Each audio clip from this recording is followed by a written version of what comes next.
আপনারা একটা প্রশ্ন লিখছেন যে কোন বক্তা নাকি কইছে হুজুর সাল্লাল্লাহু আলাইহি ওয়াসাল্লামের মা বাবা জাহান্নামে যাবেন। আমি জিজ্ঞাসা করি এত হেডমাস্টারি কেন? হুজুর সাল্লামের মা বাবা কোথায় যাবেন ওইটা নিয়ে তুমি হেডমাস্টারি করতেছো, তুমি কই যাইবা খবর আসেনি? এই জন্য আমি অনুরোধ করে বলবো হুজুর সাল্লামের মা বাবা কোথায় যাবেন এটা ফয়সলা করা তোমার কাম না, এটা আল্লাহর কাম। তুমি কই যাবে সেটা ফয়সলা করো। রাসূলের যুগে এক মুমিনের বাড়ি আর এক মুনাফিকের বাড়ি ছিল পাশাপাশি বাড়ি। মুনাফিকের বাড়ির ভিতরে ছিল খেজুর গাছ, মুমিনের বাড়ির উপরে জুক্কা রয়েছে। একটা দুইটা খেজুর ফাইক্কা যখন জইরা পড়ে মুমিনের বাড়ির ভিতরে পড়ে, মুমিনের বাচ্চারা টুহাইয়া খায়ালায়। এই জন্য মুনাফিক লোকটা রাসূলের কাছে গিয়া বিচার দিল, কইল আমার গাছের জোড়া খেজুর আমার প্রতিবেশী হের বাচ্চারা টুহাইয়া খায়ালায়, আমি বিচার চাই। আল্লাহর রাসূল সাল্লাল্লাহু আলাইহি ওয়াসাল্লাম তখন তারে বুঝাইলেন, দেখো গাছের খেজুর সবগুলি একদিনে ফাঁকে না। আপনারা কি জানো? গাছ যতগুলি খেজুর ধরে সবগুলি একদিন ফেঁকে জায়গা না, প্রথমে একটা দুইটা ফাঁকে। একটা দুইটা ফাঁকলেই বাকি সবগুলি কাটটা নিয়ে যায়, আর অপেক্ষা করণ লাগে না। গৃহস্থে বুঝে যে এখন কাটটা লাগানোর সময় হয়েছে। একটা দুইটা খেজুর ওই গাছে ফাঁকে আর জইরা পড়ে। এইরকম একটা দুইটা জইরা পড়া খেজুর খাইলেও পেটের খিদা যায় না, বাজারে নিলেও বিক্রি হয় না। আপনারা আশেপাশে সাপ মারার বাজার নেই? সাপ মারার বাজার তিনটা খেজুর বেচতে নিলে কোন ভাগলে কিনবো? তিনটা খাজুর যদি কেউ সাপ মারা বাজার লইয়া যায় ব্যস্ত, কোনো ভাগলে কিনবো? তাহলে একটা দুইটা জরা খেজুর মহামূল্যবান না অতি তুচ্ছ?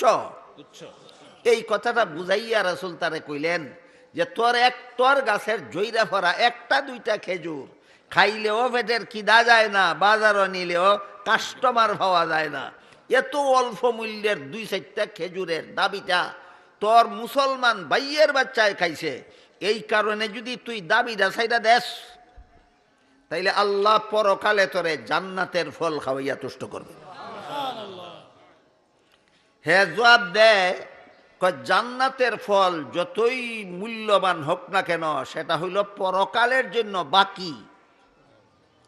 আর আমার গাছের একটা দুইটা জরা খেজুর যতই অল্প মূল্যের হোক না কেন এটা আমার নগদ। জান্নাতের ফল বাকি, দুনিয়ার একটা দুইটা জইরা ফোরা খেজুর নগদ। আমি বাকির আশায় নগদ ছাড়তে রাজি না। ধরা খাইল এ যে মুনাফিক, ধরা খাইল। কারণ আল্লাহ অন্য আয়াতে বলেছেন, মান কানা ইউরিদুল আজিলাতা আজ্জালনা লাহু ফিহা মা নাশাউ লিমান নুরিদ সুম্মা জাআলনা লাহু জাহান্নামা ইয়াসলাহা মাযমুমান মাদহুরা। মুনাফিকের স্বভাব হইল এরা পরকালের বাকি চায় না, দুনিয়ার নগদ চায়। এই হলো মুনাফিকের স্বভাব। এরা পরকালের বাকি চায় না, দুনিয়ার নগদ চায়। দুনিয়ার নগদ চায়। যখন এই মুনাফিকে কইল যে আপনি যে বুঝাইলেন আমাকে জান্নাতের ফল খাওয়াইয়া আল্লাহ আমারে তুষ্ট করবেন, দুনিয়ার দুই চারটা খেজুরের দাবি ছাইরা দিলে জান্নাতের ফল হইল বা আখেরাতের বাকি, আর দুই চারটা খেজুর আমার দুনিয়ার নগদ। আমি নগদ বাকির আশায় নগদ ছাড়তে রাজি না। বলা মাত্রই কি ধরা খাইল?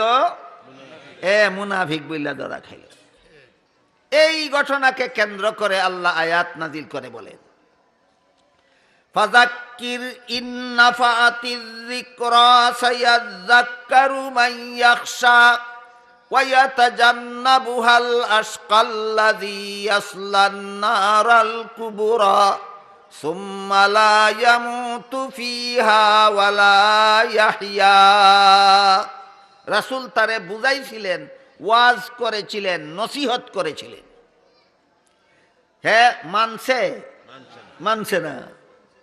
ওয়াজ যদি একজনে ওয়াজ করলে যদি ওয়াজ গ্রহণ করে না, মানে না, আমল করে না, পালন করে না, তাইলে যিনি ওয়াজ করছিল সে কি করবে? আল্লাহ এই কথাটা শিক্ষা দিছেন, বলেন ফাযাক্কির। যদিও একটা লোকে আপনার ওয়াজ গ্রহণ করছে না, এই জন্য আপনি ওয়াজ বন্ধ করে দেবেন না, আপনি ওয়াজ করতে থাকুন। এখানে আল্লাহ শিক্ষা দিলেন যারা ওয়াজ করে, যারা ওয়াজ করে এদের ওয়াজে যদি দেখা যায় এমন কিছু লোক পাওয়া যায় যারা ওয়াজ গ্রহণ করে না, এদের জন্য ওয়াজ বন্ধ করে দেওয়ার অনুমতি নাই। আল্লাহ বলেন ওয়াজ করতে থাকো। স্বয়ং রসুলের ওয়াজ ওই খেজুর গাছওয়ালা মুনাফিক গ্রহণ করছে না, এই জন্য বিরক্ত হইয়া রসুল যেন ওয়াজ বন্ধ কইরা না দেন, আল্লাহ রসুলকে নির্দেশ দিয়া বলেন একটা লোকে আপনার ওয়াজ গ্রহণ করছে না, এই জন্য ওয়াজ বন্ধ করবেন না, ওয়াজ করতে থাকুন।